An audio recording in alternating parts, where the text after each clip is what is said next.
Comment créer une entreprise qui dure 10, 20 ou 100 ans?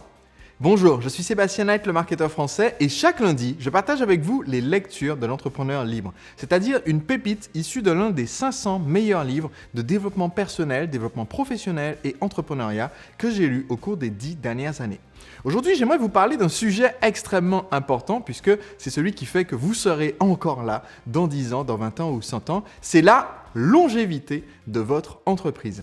Et pour cela, j'aimerais m'appuyer sur un livre qui est un ouvrage excellent de référence sur le sujet. Il s'agit du livre Perennial Seller de Ryan Holiday. Dans ce livre, l'auteur Ryan Holiday donne des conseils pour aider à ce que notre œuvre, il peut s'agir d'un livre que vous comptez écrire, il peut s'agir de votre musique si vous êtes musicien, mais il s'agit aussi de notre entreprise si notre œuvre qu'on apporte au monde, c'est la création de notre activité avec un produit ou service qui aide des dizaines, des centaines, des milliers ou des millions de personnes. Et donc, le sujet central du livre, c'est comment est-ce qu'on crée une œuvre qui dure longtemps. Une œuvre qui va passer à la postérité et qui ne sera pas juste un effet de mode. Parce que c'est tout à fait possible de développer une entreprise en la basant uniquement sur la promo du jour, en la basant uniquement sur l'effet de mode et de sortir toujours, d'essayer de rester à jour du produit qui se vend le plus en ce moment même. Mais c'est aussi une activité extrêmement épuisante et surtout en faisant comme cela, eh bien, on ne se crée pas une ressource qui nous sera utile plus tard, même quand on décidera de partir à la retraite ou de la revendre pour se consacrer à autre chose. Et donc aujourd'hui, j'aimerais partager avec vous 4 clés issues de ce livre Perennial Seller. La première clé à connaître, c'est ce qu'on appelle l'effet Lindy. Qu'est-ce que c'est que l'effet Lindy? Eh bien, c'est une constatation dans le monde de l'art, dans le monde de l'entrepreneuriat, qui dit tout simplement que plus un phénomène dure longtemps, plus son espérance de vie est longue. C'est-à-dire que un livre, par exemple, qui a été sous presse, donc qui est sorti, qui est imprimé et disponible en librairie, eh bien, un livre qui a été sous presse pendant 1 an, on peut s'attendre à ce qu'il soit encore sous presse pendant encore au moins 1 an. Un livre qui est sous presse depuis 10 ans, eh bien, on s'attend à ce qu'il soit encore sous presse pendant encore 10 ans. Autrement dit, pour chaque année de plus que vous survivez ou que votre travail survit, pour chaque année de plus que vos œuvres d'art sont encore exposées en galerie, pour chaque année de plus que votre musique est encore écoutée et disponible, pour chaque année de plus que votre produit ou votre marque est encore présente et se vend bien, eh bien, vous gagnez 2 années d'espérance de vie supplémentaire. Vous gagnez l'année que vous venez de vivre et vous gagnez aussi 1 année de plus dans votre espérance de vie dans le futur. C'est ce qui fait qu'il y a un effet hyper important, ce qu'on appelle l'effet Lindy, à vouloir préserver notre survie parce que si vous survivez encore 1 seconde de plus, ça vous ajoute 1 seconde de plus d'espérance dans le futur. Cet effet, il est important à connaître parce que c'est aussi un facteur de motivation pour continuer le travail de promotion de ce que vous avez créé.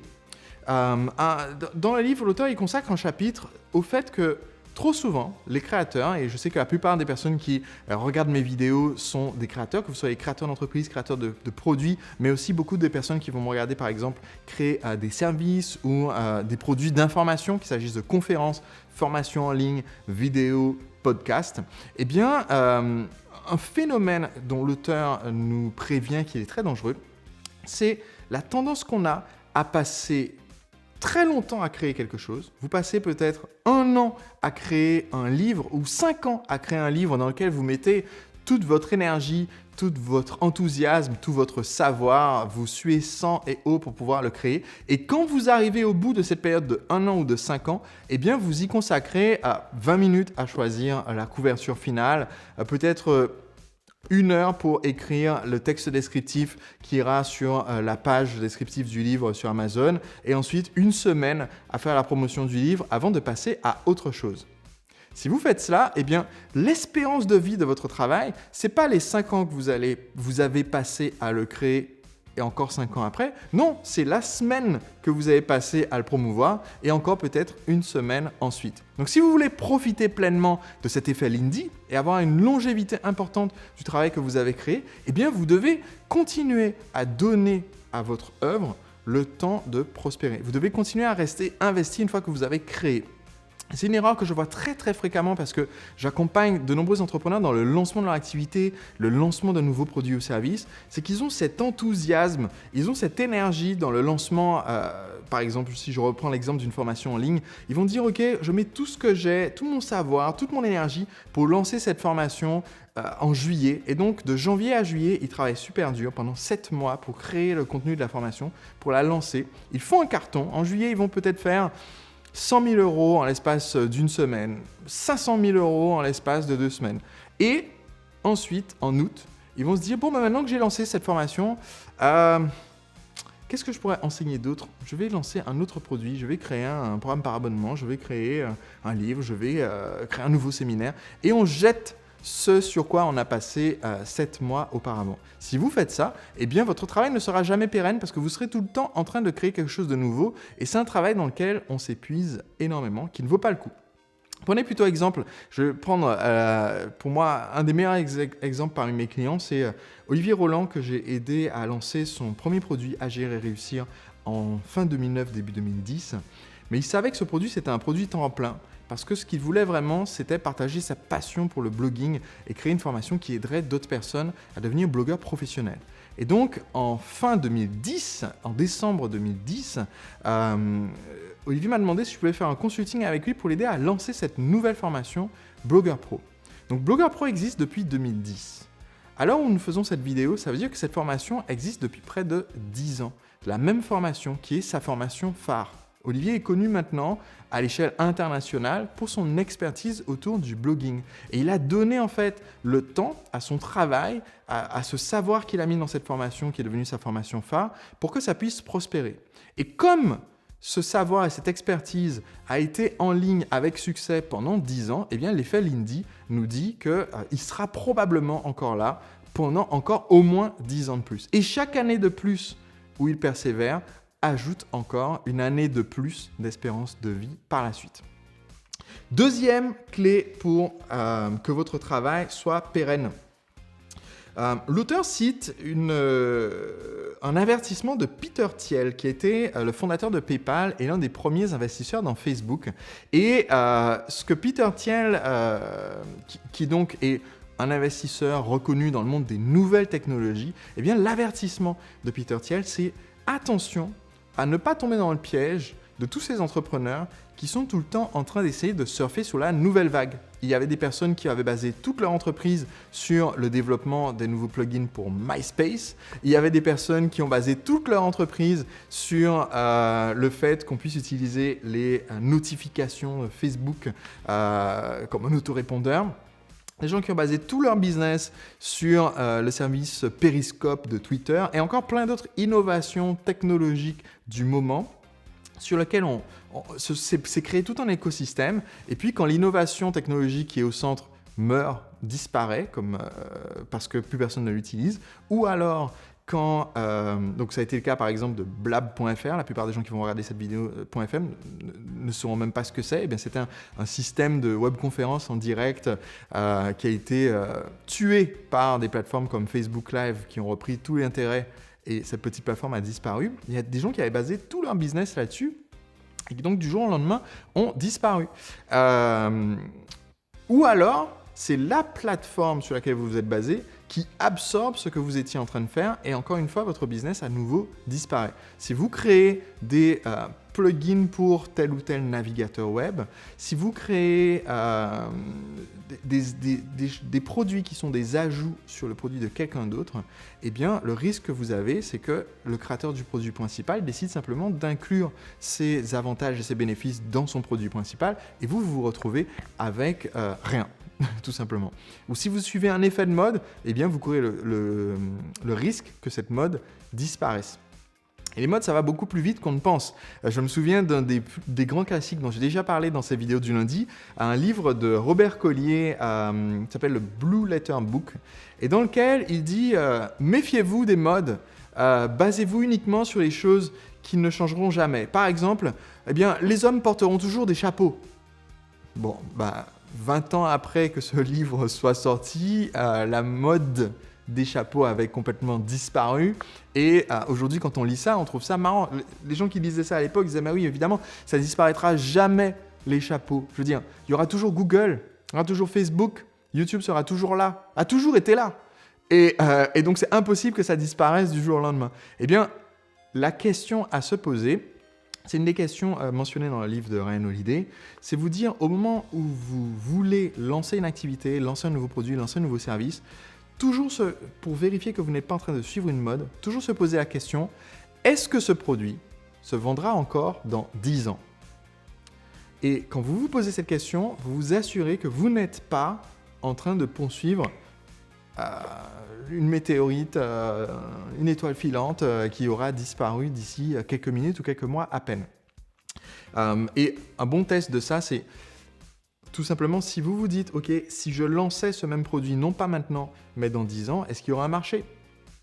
Parce que si vous êtes en train d'écrire un livre, si vous êtes en train de créer des vidéos, si vous êtes en train de créer des contenus pour promouvoir votre activité et que ce contenu doit absolument sortir aujourd'hui parce que s'il sortait dans un an, il serait périmé, eh bien peut-être que ça ne vaut pas la peine de créer ce contenu. Vous devriez plutôt créer du contenu qui soit atemporel et qui puisse très bien sortir l'année dernière ou l'année prochaine sans que ça ait un impact sur son potentiel de vente et sur sa popularité. Troisième clé pour créer un contenu de qualité qui soit pérenne, c'est se poser les 4 questions suivantes. Un petit préambule sur ces 4 questions. Il faut savoir que quand on fait quelque chose d'important, quand on fait un travail important, qu'il s'agisse de contenu que vous créez parce que vous vendez ce contenu, un livre, un cours en vidéo, un séminaire, un service, ou qu'il s'agisse de contenu que vous créez pour faire la promotion de votre produit ou service. Vous êtes boulanger et vous voulez créer des vidéos qui montrent votre façon de faire le pain, de faire les croissants, votre façon de travailler avec vos salariés, la façon dont votre boulangerie contribue à la communauté locale en menant des actions de solidarité. Eh bien, quand vous allez créer ce contenu, il ne faut pas hésiter à créer la controverse.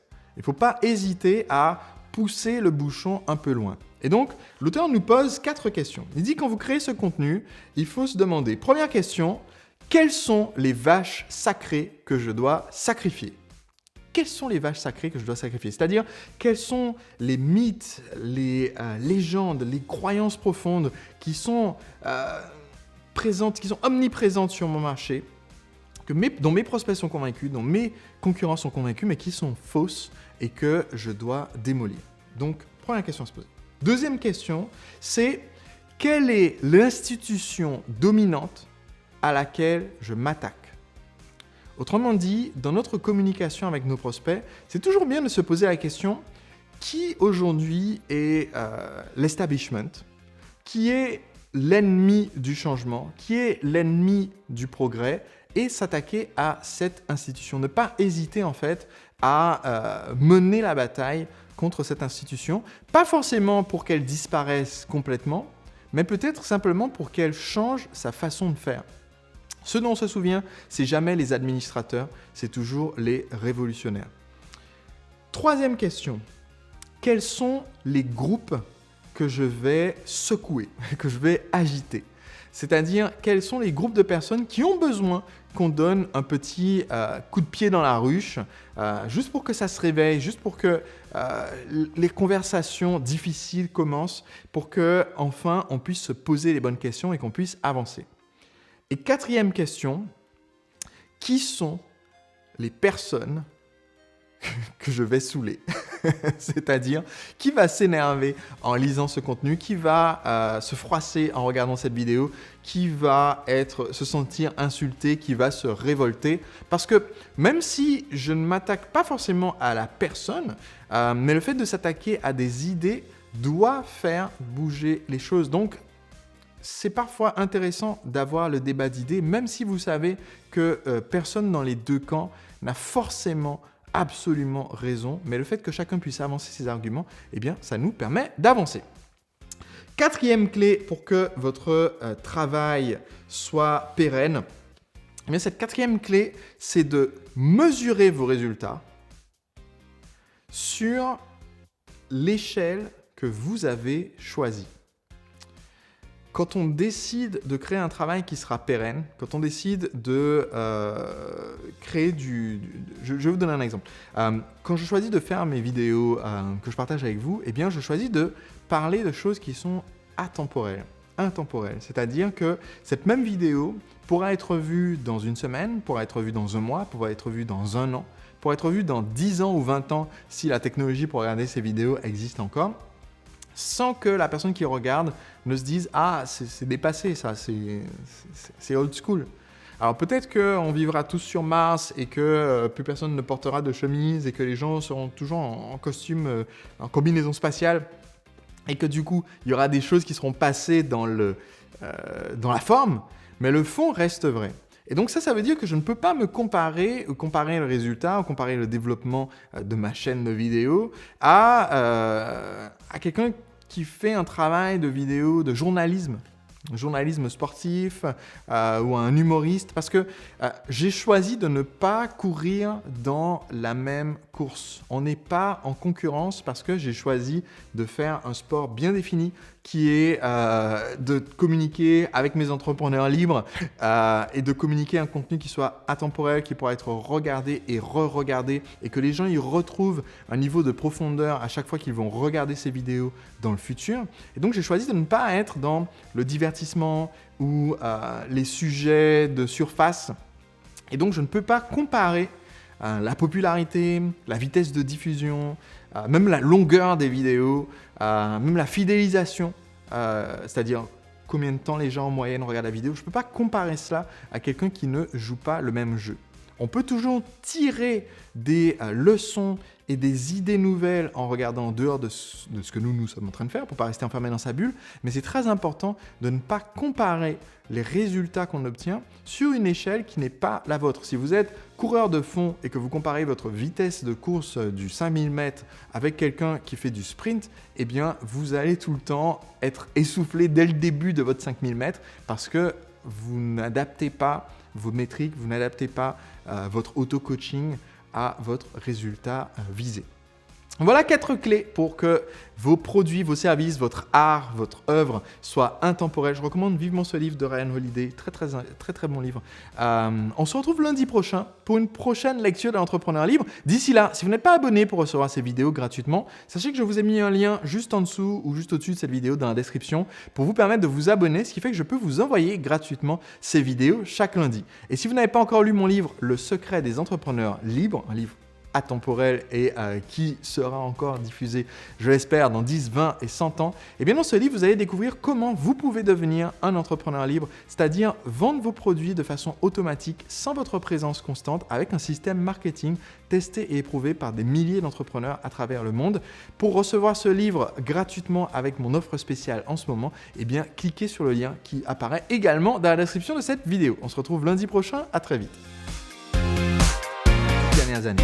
Aujourd'hui, j'aimerais vous parler d'un processus qui permet de multiplier la rentabilité de n'importe quelle entreprise et qui permet aussi d'augmenter la productivité de votre équipe.